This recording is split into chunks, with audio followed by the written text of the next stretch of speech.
In this series on inspirational leadership, we're looking at the whole idea of creating space, and we're talking about the situation with Moses and Jethro, and that Moses was taking up the space of other people. Jethro gets him to open up opportunities in the space for people. What we need to understand, though, is that it's a space, not a void.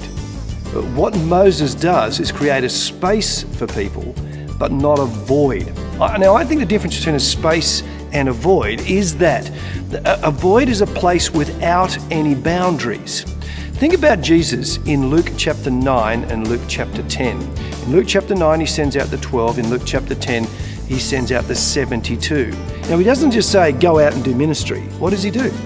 Go out 2 by 2. Don't take anything with you. This is what you do when you go into a place. This is how you respond if they don't accept you. Jesus actually creates, as it were, parameters to their behavior. When you create space for people in leadership, make sure that it's a space, not a void. Look at things like expectations. What is the behavior that you expect? What are the outcomes that you expect? How often will you meet with them? What do you want to see them doing? What preparation do they need?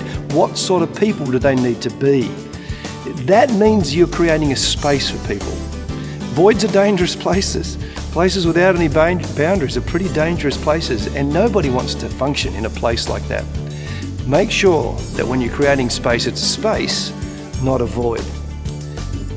That's something to reflect on. Are you creating a space or a void? Where are the places where you haven't given clear parameters? And how can you do that to help your leaders?